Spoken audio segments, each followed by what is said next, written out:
Well, hey there, and welcome to Grace Church. We are so glad you are joining us this morning. And if this is your first time, or maybe you're newer to Grace and checking out Grace, special welcome to you. My name is Joel, and we would love to get you connected to what's happening here. And the easiest way to do that is through our website or through our app. And so check out our website, barberton.gracechurches.org. It'll let you know of all the things here happening at Grace and coming up here in the fall. But ultimately, we invite you to join us on a Sunday morning at 10:30, where we gather together, we worship through song, dive into scripture, we have coffee together, all that good stuff. And your kids, if you have kids, have programming of their own. Any kid, 0 to 5th grade age-wise, we have programming where they get to do their own gathering, their own community. We'd love to have you at the Barberton campus of Grace Church join us on a Sunday. I'm excited because we're in a really neat series, really fun series called At the Movies in week 2, and we're looking at a really fun movie today called Ron's Gone Wrong. Why don't you do this? Turn to John 15 and then get ready to talk about friendship.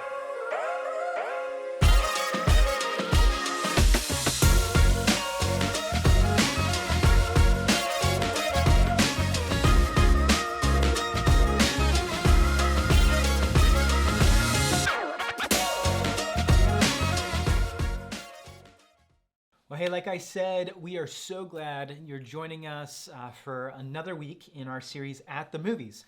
And really, we look at this series, or we do this series, because maybe of 3 different reasons. The overarching of this series and kind of how I define it is we look at cultural highlights that give us spiritual insights.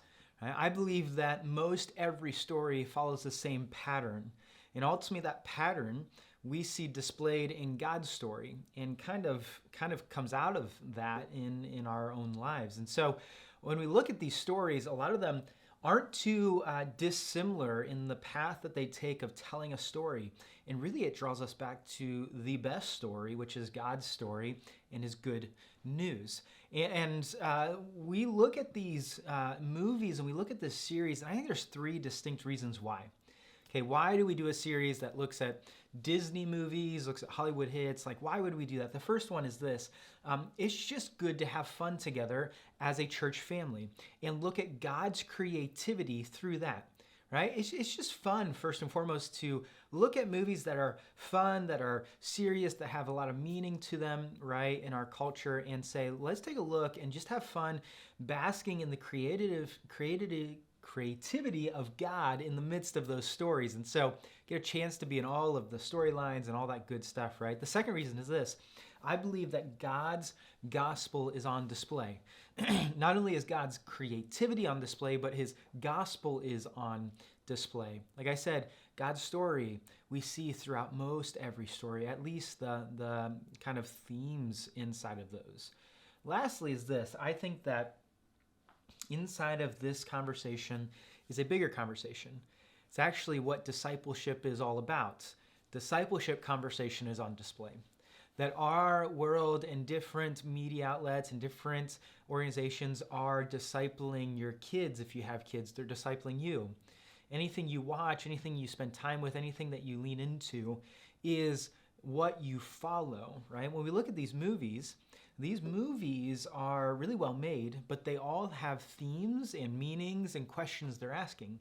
And if we don't wrestle with the significance and importance and where to point our kiddos in the midst of it, these movies and these moments and the music we listen to will. And so it gives us an idea of how to help our kids follow Jesus, but also using some fun ways to have those conversations. Last week, we looked at a really fun movie that hopefully you got to enjoy, Aladdin.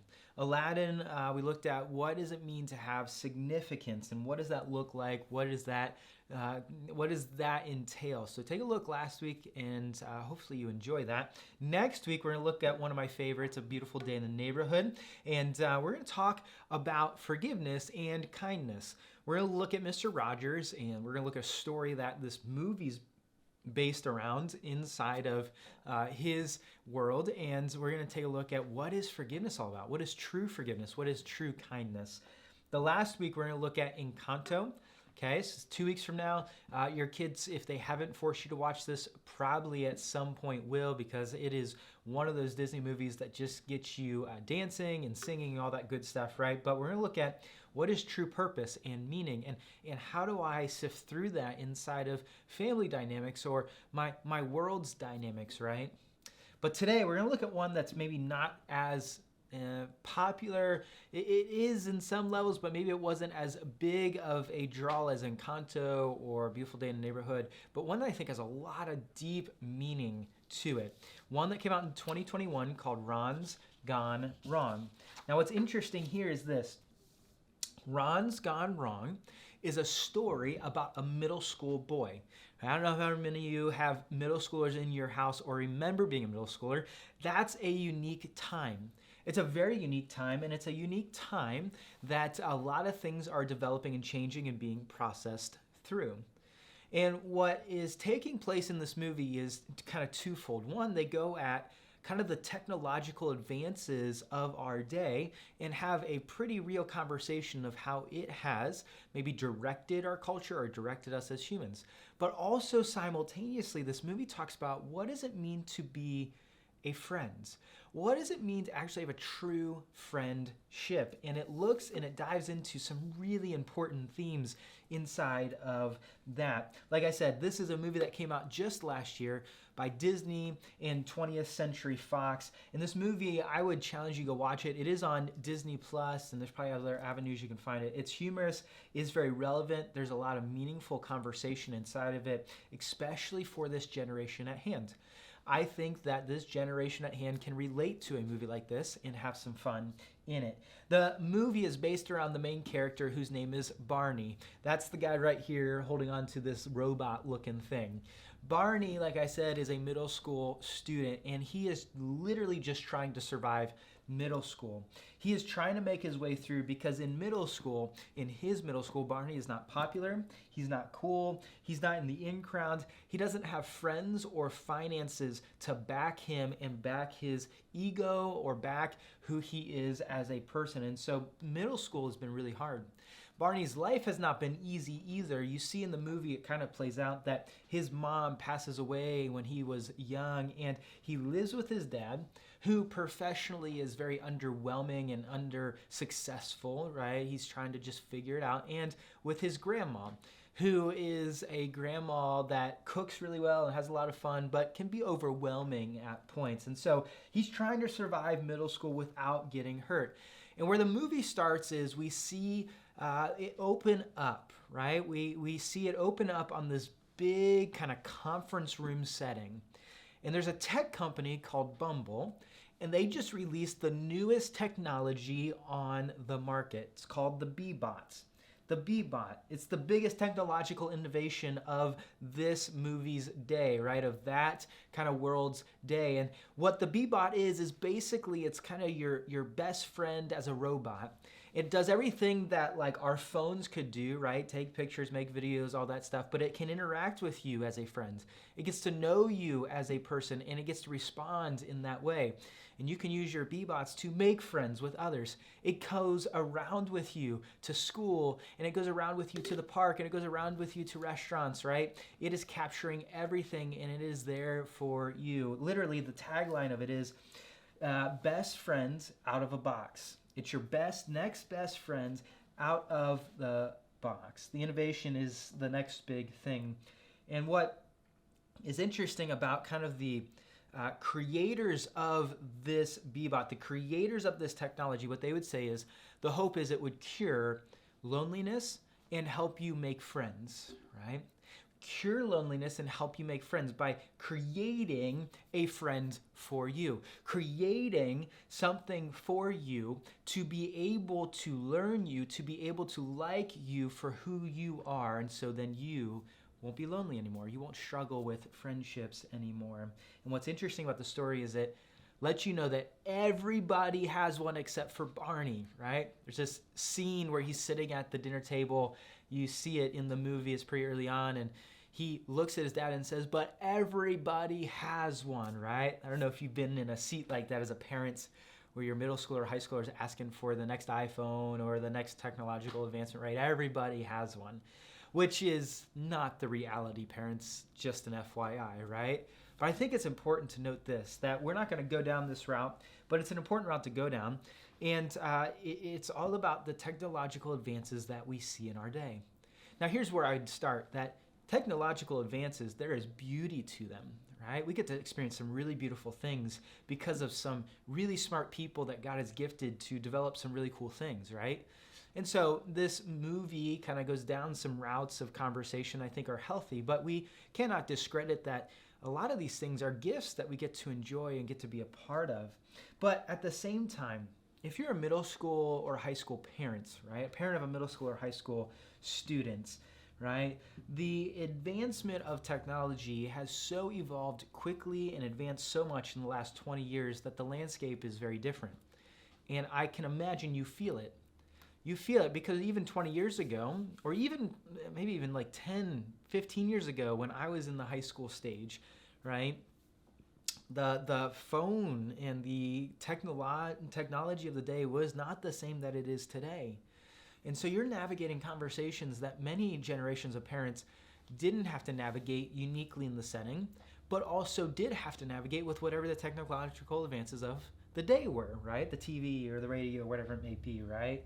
And what's interesting is this, is I think this conversation is all about wisdom. When it comes to parenting and technology, it's all about wisdom.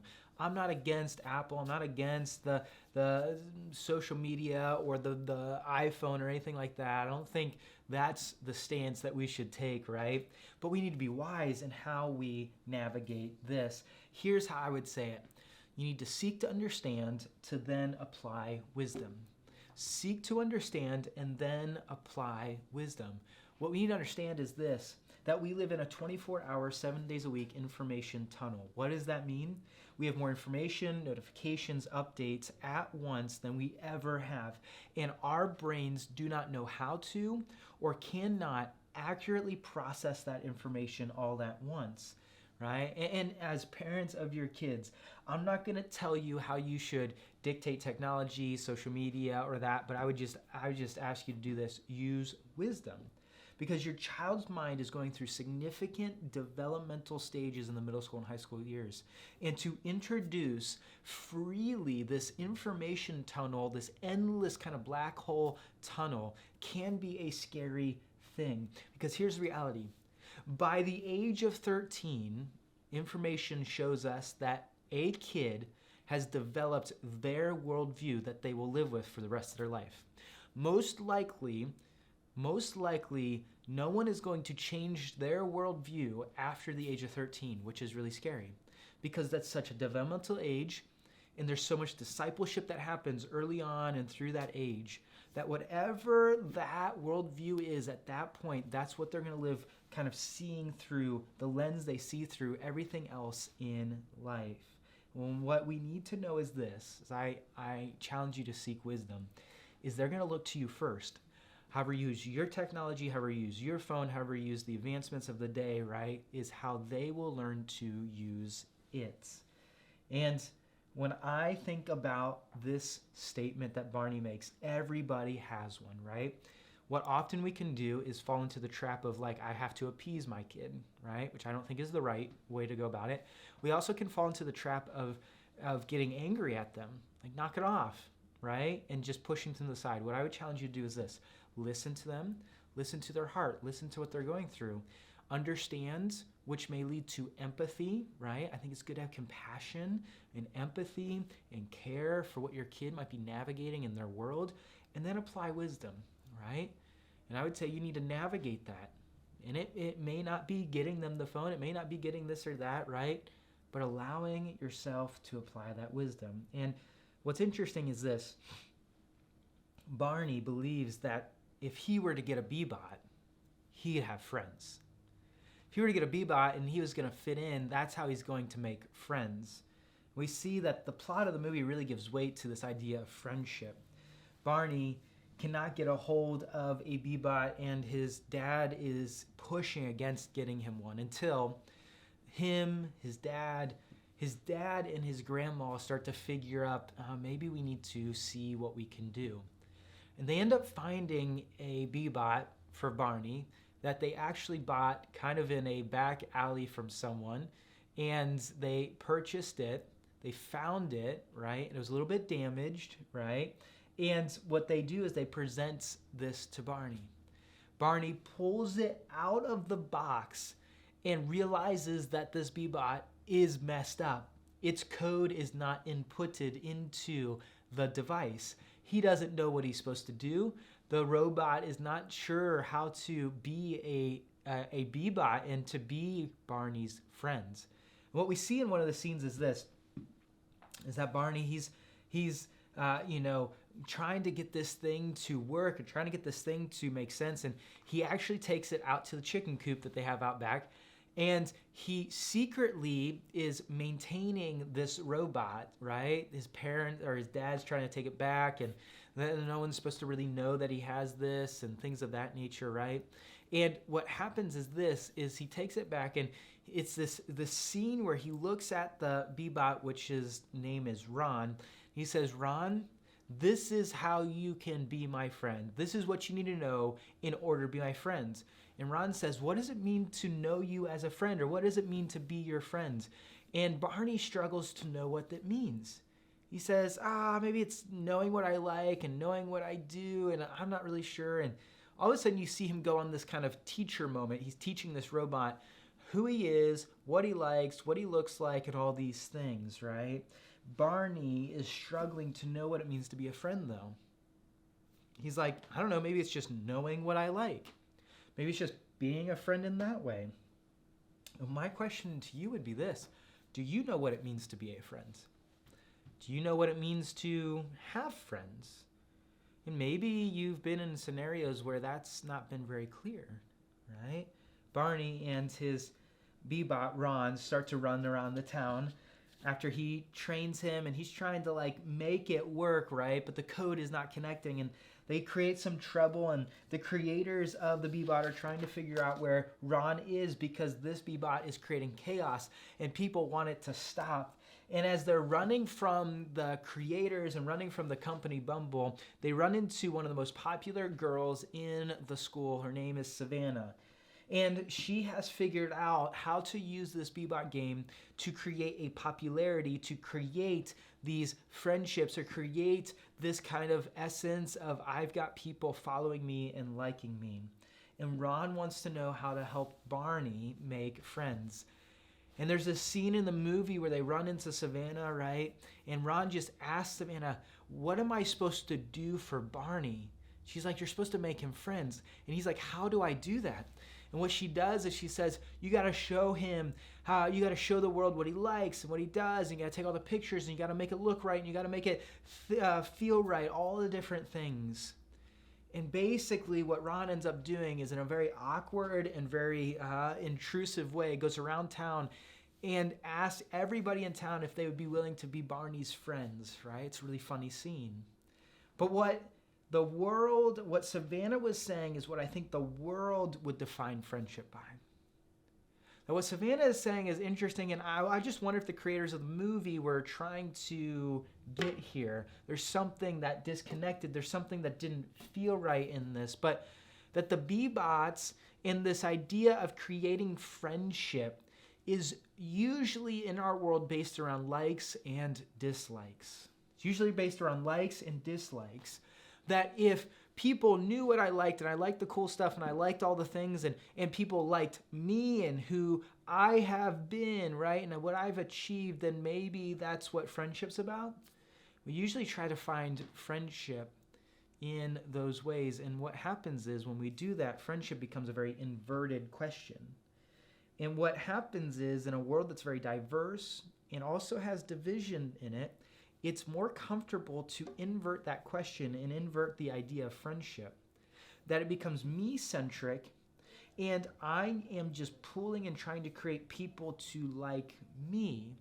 And so my likes, my dislikes, how I use social media, how I use my phone, how I use the different arenas I'm in to make myself likable, and that's how we define friendship. And I think as we walk out of this pandemic, one of the things that was very stark and very apparent is loneliness, depression, anxiety, and suicide rates are all up.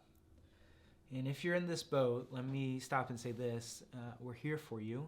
We want you to know that you're safe here, and we want to help you. We want to help you navigate this. If you're a student navigating this and you're in a world of just comparison and popularity stuff, we want to help you navigate that. It's not easy, and we're here for you. Talk to someone. Allow yourself to be wrapped in the grace and love and mercy of God. But I think this, I wonder if how we view friendship can feed these feelings and thoughts. They can feed these feelings and thoughts. Because if I don't get the response that I desired, then all of a sudden these feelings and emotions start to bubble up and overwhelm me. And our world is asking the question, how can I make a friend? And the struggle with this question is it puts pressure on me to be someone that others will like and to do the things they like and to be a person they like, right? When I ask the question about friendship in that way, how can I make a friend or create a friendship, right? Friendship becomes me focused. It revolves around me and my preferences. It also becomes performance focused. It revolves around my likes and talents and abilities. Friendship becomes tribe focused. It becomes shallow and comfortable to just kind of funnel into those who look like me, act like me, or like I do. And I think Jesus asks a different question. I think he asked the question like this: how can I be a friend? How can I be a friend to others? Because here's the reality. Our understanding of friendship has to derive from the fact that Jesus pursued us to be his friends. That too often we are looking for friends that like me instead of being a friend who loves them. And that's the avenue that Jesus led with. This is what I would say. True friendship is not about the likes, but laying down my life. True friendship is not about the likes, but laying down my life. We see this in John 15. John 15, Jesus is talking to his disciples. He's around this table and they're having this really intense conversation. John 15 comes right in the middle of it. We talked about this a couple weeks ago as the vine and remain in me and all of those kind of understandings of relationship with Jesus. And this is what Jesus says kind of later on in the passage. My command is this: love each other as I have loved you. Greater love has no one than this, to lay down one's life for one's friends. You are my friends if you do what I command. I no longer call you servants, because a servant does not know his master's business. Instead, I have called you friends, for everything that I learned from my Father, I have made known to you. Jesus is spending time with his disciples, like I said, but it's right before he goes to the cross, which is interesting. And he continues to encourage them, remain in me, make your home in me, abide in me. And then he hits them with the left hook. He says, your relationship with me is the foundation of everything. And then he says, love each other as I have loved you. And then he would say this: what's the greatest example of love? Laying down your life for a friend. What's fascinating about the story of Ron's Gone Wrong is it goes very wrong. His code is missing, he creates chaos, and Barney doesn't want to get rid of him. He ends up bringing him to school, and all the other B-bots, when they see Ron and they get connected to Ron, they all kind of unlock this this way of interacting without the code. There's no restrictions. They can do whatever they want, however they want, and it creates chaos in the school. The teachers are trying to get everything settled down. The Bumble employees are trying to get everything figured out right. You eventually see the scene kind of disintegrate, and all these B-bots kind of all of a sudden are shut down, except for Ron. Ron, right, ends up running with Barney, and Barney's trying to protect him. You see Ron actually ends up saving Barney's life. What happens after that is Barney finds his way into Bumble, and Ron actually has all of the B-bots information downloaded, and none of the students have theirs. And what happens is that Barney knows that he has to give up of Ron so that the information can be sent out to the rest of the B-bots to be used again. And that's what he does. We see that inside of a messy situation, inside of a situation where struggle happened, that Barney actually sacrificed Ron and his relationship with Ron for the sake of everybody else's B-bot. And what ends up happening is this, is that he ends up learning what friendship's all about. and actually gains friends by sacrificing his own begot. And I know it's just a kid's movie, and I know that it's funny and you're like technology and it doesn't seem that big of a sacrifice and it is what it is, right? But there's implications here. That friendship is never just about likes and dislikes. It is fostered in laying down my life for another, right? This is mind-boggling. That friendship doesn't start with how do you like or dislike me, but it starts with me positioning my life because someone has positioned their life for me in such a way that I lay it down and serve you. Jesus, he says this. He's telling them he sees them as friends, not servants anymore. He's madly in love with them, so much so he came to this earth and did for us what we could not do for our own. He chose to come into the world and embrace us as friends. He did so by taking the cross for you and I. And we can accept this friend request by saying yes to him, connecting our lives to his. And here's the reality. My friendships must begin from my friendship with Jesus. That's really important. I will never understand friendship or what it means to be a friend or what it means to have friends until I understand my friendship with Jesus. I think we start this idea of friendship from the wrong angle. It's not how do I gain friendships, it's how do I be a friend like Jesus was a friend to me. And that's the true mark of friendship. It's not how many friends I have, it's how often I look like Jesus to those around me, right? Because here's what's interesting. What's Jesus telling us? Friendship is not about who likes me, but how I love others. And what's interesting is Jesus did not just initiate friendship with his friends, but also his enemies. It tells me this, that just people that like what I like is not a clear and full definition of friendship. It may not even be an actual definition of friendship. That friendship is loving and pursuing like Jesus has loved me, because this is what he says about enemies, Matthew 5. You have heard that it was said, love your neighbor and hate your enemy. But I tell you, love your enemies. Pray for those who persecute you, that you may be children of your Father in heaven. He causes his sun to rise on the evil and the good, and sends rain on the righteous and the unrighteous. If you love those who love you, what reward will you get? Are not even the tax collectors doing that? And if you greet only your own people, what are you doing more than others? Do not even pagans do that? Be perfect, therefore, as your heavenly Father is perfect. Right? What is a friend?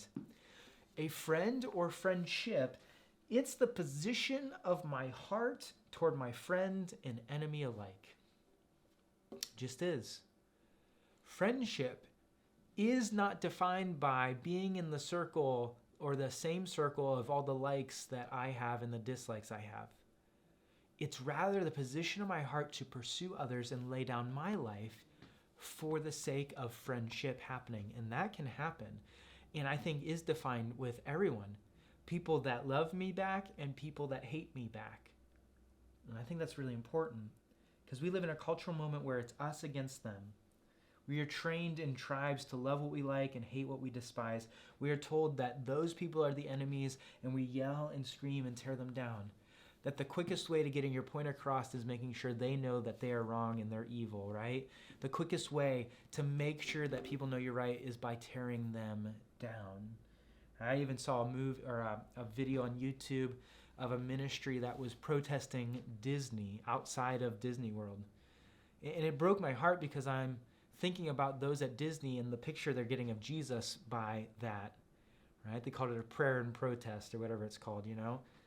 And those who aren't following Jesus, we should have no expectation. We should no expectation on them to understand what it means to follow Jesus and what it means to live a godly life. And if I am to understand friendship, I have to understand that Jesus initiated that with me when I was his enemy. And instead of him coming and protesting the earth, he came to save the earth and lay down his life on the cross for each and every one of us. Jesus did not protest his enemies. He positioned himself on a cross to let them know how much he loved them and that he died for their sins. Yes, he died for their iniquities, but he took that upon himself and said, come to me and fall more in love with me. You won't even want to do those things. He came after his enemies because he's madly in love. He invited us in a relationship because friendship was always initiated by Jesus. John Tyson says this, Jesus himself was the one who crossed every barrier of sin that we had set up against him. Christ came to bring us the peace of the gospel when we waged a war of sin, not just risking himself, but giving himself in sacrificial love to bring us to God. I think that is a great definition of friendship, right? Crossing every barrier that you can ever imagine put in front of you.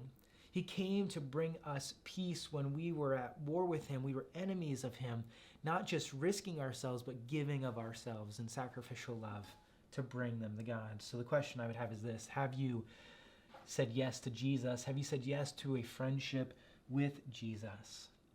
And here's what I would say.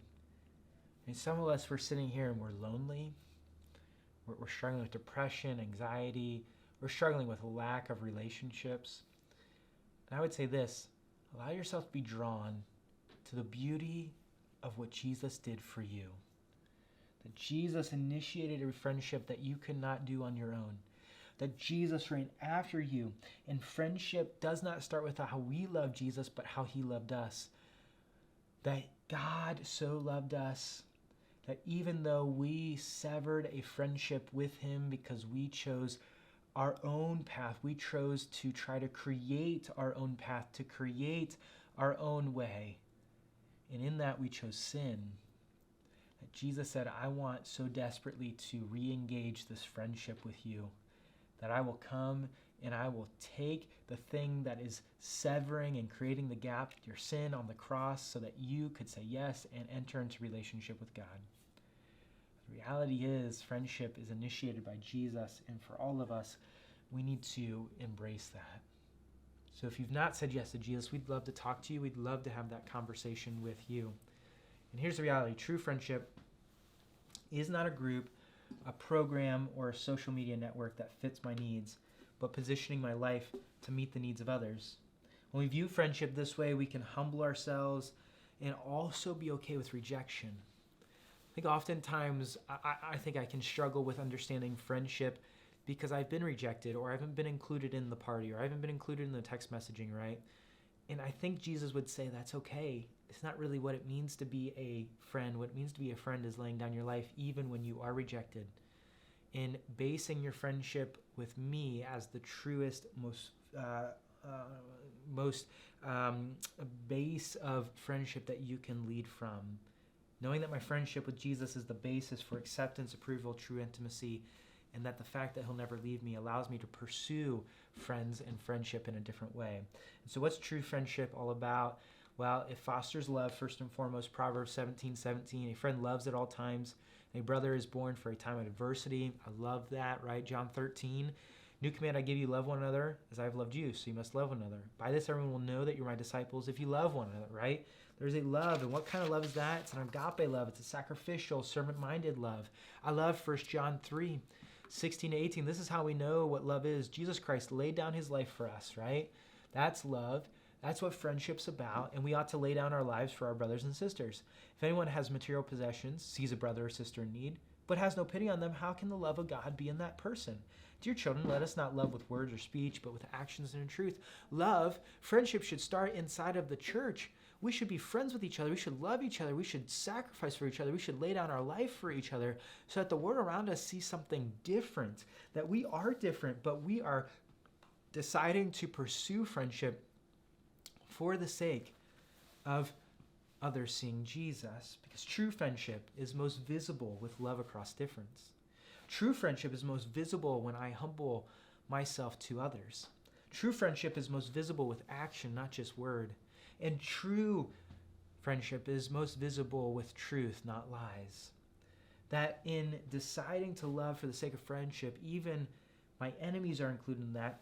And true friendship is not retreating to my tribe, but it's choosing to love across difference. It's choosing to humble myself to that love. It's choosing to act that love out, not just in word, but in deed. And it's also choosing to lean into truth, not lies. So the question I would ask is this: how am I loving with action?